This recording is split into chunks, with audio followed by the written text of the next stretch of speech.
গাছ অনেক হেলদি হওয়ার জন্য এবং গাছ সবুজ থাকার জন্য পরিমিত ফুল ফল আসার জন্য সবচেয়ে যেটা বেশি প্রয়োজন সেটা হচ্ছে ভালো একটি মিডিয়া। সেই মিডিয়া কিভাবে প্রস্তুত করে আমি আজকে সরাসরি দেখানোর জন্য কোমরে গুজ দিয়ে একদম নেমে গেলাম কাজে, কারণ আমার আজকে অনেক কাজ করতে হবে আর কাজগুলো কিন্তু অনেক কষ্টের। আর নতুন বাগানি আজকের ভিডিওটা মূলত তাদের জন্য বেশি উপকারী হতে যাচ্ছে। আপনারা যদি একটু ভালোভাবে দেখেন তাহলে বুঝতে পারবেন আমি মিডিয়াটা তৈরি করার জন্য কি কি ব্যবহার করেছি, পরপর কি কি দিয়েছি। প্লিজ একটু মনোযোগ সহকারে দেখেন, আশা করি আপনাদের উপকারে লাগবে, কাজে লাগবে। আর বাগানের জন্য ভালো গাছগাছালি হওয়ার জন্য সবচেয়ে বেশি প্রয়োজন কিন্তু এই মিডিয়াটা। বন্ধুরা আপনারা দেখতে পাচ্ছেন আমি সবগুলো টবের মাটি একসাথে করছি। যে পুরান টবগুলোতে আমার যে মাটিগুলো আছে সেগুলো যা ছিল সবগুলো একসাথে করছি। আর এখানে আমি একদম ক্লিয়ার করে বলে দিচ্ছি, যদি ইনডোর প্ল্যান্টের মিডিয়া হয় তাহলে অবশ্যই ভার্মি কম্পোস্ট আর কোকোপিট, ধানের চিটা এগুলো মাস্ট বি লাগবে। কারণ মিডিয়া হচ্ছে গাছের প্রাণ। যত ভালো মিডিয়া হবে আপনার গাছ কিন্তু তত সুস্থ থাকবে, তত ভালো থাকবে। তো আমার এখানে অনেকগুলো যেটা ছিল সবচেয়ে বেশি সেটা হচ্ছে কিচেন ওয়েস্ট দিয়ে আমি একদম অনেক দিন ধরে রেখে দিয়েছিলাম কিচেন ওয়েস্টগুলো। তারপর ছিল ডিমের খোসা। তো এগুলো আমি একটু চেলে মাটিটা একদম ঝরঝরে করে নিয়েছি, যেন এই মাটিটার সাথে আমি ভার্মি কম্পোস্টটা বা কোকোপিটটা মিশিয়ে আমি মাটিগুলো দিয়ে যদি গাছ লাগাই তাহলে গাছ অনেক ভালো হবে। তো সেই জন্য আমি চেলে নিচ্ছি। এই কাজটা কিন্তু অনেক অনেক কষ্ট হয়েছে আমার। এই মাটি তৈরি করতে কিন্তু অনেক কষ্ট, তারপরও ভালো লাগে, গাছ ভালো লাগে, গাছ লাগাতে ভালো লাগে। সেই জন্য কষ্ট হলেও সেটা মনে থাকে না।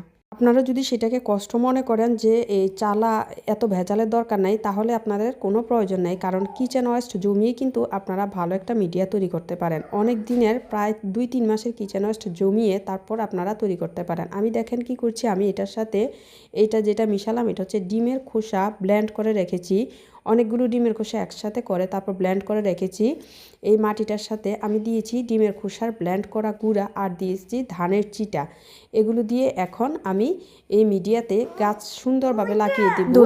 এই মিডিয়াতে আপনারা যত গাছই লাগান আপনার গাছ কখনোই মরবে না। বিশেষ করে যত ধরনের ফুল গাছ আছে আর ব্যালকনিতে গাছ আছে, ইনডোরের গাছ আছে, এই গাছগুলোর জন্য এই মিডিয়াটা খুবই উপযুক্ত।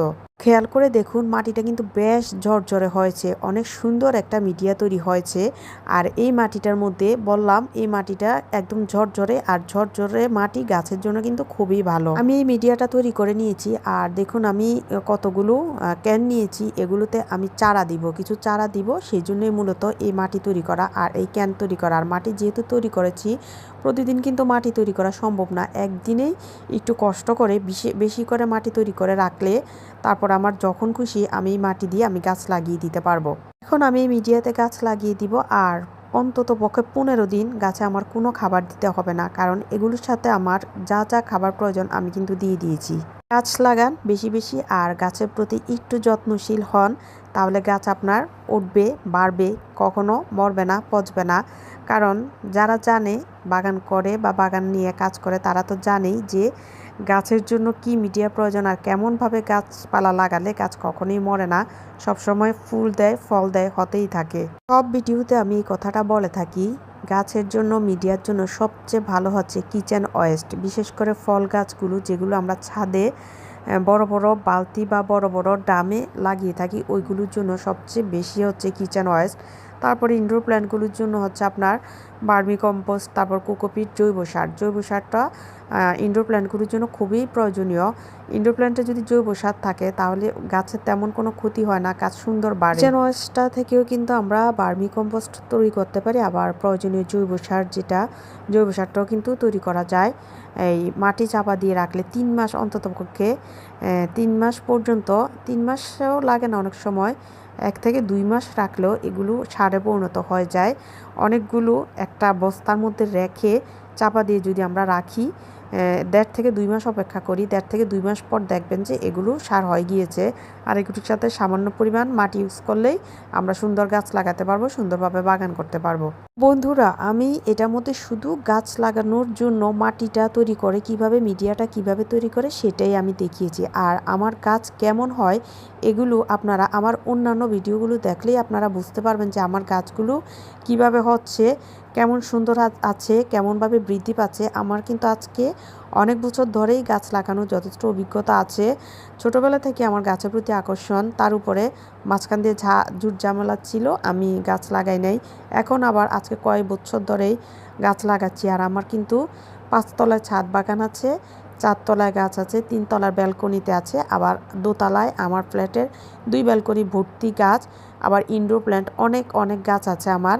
তো আপনারা চাইলে আমার আগের ভিডিওগুলো ঘুরে দেখতে পারেন, তাহলে বুঝতে পারবেন যে আমার গাছগুলো কেমন হচ্ছে। তো আমি এইভাবে সবসময় মিডিয়া তৈরি করে থাকি। আজকে আমি যে গাছগুলো চারা করছি এগুলো হচ্ছে মূলত ডাইফেন বাখিয়া।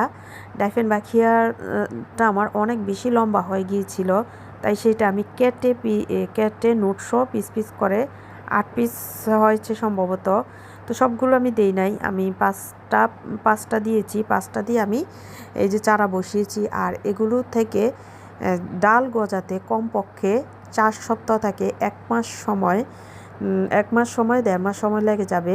1 মাস 1.5 মাস পরে আমি সেটার ভিডিও আপনাদের সাথে আবারও আপলোড করব, আবারও দেখিয়ে দিব যে আমার এই চারাগুলো থেকে গাছ বের হয়েছে কিনা, শিকড় এসেছে কিনা, সেটা আমি চেক করে আপনাদের সাথে অবশ্যই শেয়ার করব। সে পর্যন্ত সবাই ভালো থাকবেন, সুস্থ থাকবেন। আমার ভিডিওটা দেখতে দেখতে শেষ পর্যায়ে চলে এসেছে। আর আপনারা অবশ্যই কমেন্টস করবেন কেমন হয়েছে। আমি যেহেতু আজকে এই গাছগুলো চারা দিয়েছি, তো আমি এগুলোতে পানি দিয়ে একদম ছায়াযুক্ত একটা স্থানে কয়েকদিন রেখে দিব। তারপরে যেখানে পরোক্ষভাবে আলো আসে সেখানে নিয়ে রাখবো, যেন গাছগুলো চারা গজাতে, চারা আসতে মানে ডাল আসতে সহজ হয়। সত্যি বলতে কি গাছ লাগাতে অনেক কষ্ট, সত্যি অনেক কষ্ট। এগুলো দেখাশোনা, যত্ন করা, তারপর চারা দেয়, এগুলো অনেক ঝামেলা, অনেক কষ্টের। কিন্তু তখনই ভালো লাগে যখন নিজের হাতে লাগানো গাছ থেকে ফল খেতে পারি, ফুল দেখতে পারি, আর এগুলো সুন্দর হয়। তখনই কিন্তু মনটা অনেক শান্তি পায়, অনেক ভালো লাগে দেখতে, চোখ মন জুড়িয়ে যায়। আর এগুলো নিয়ে থাকলে কিন্তু কোনো রকম ডিপ্রেশন, কোনো রকম অন্যান্য আধ্যাত্মিক চিন্তা ভাবনা, কোনো কিছু নিয়ে প্রেশার আসে না।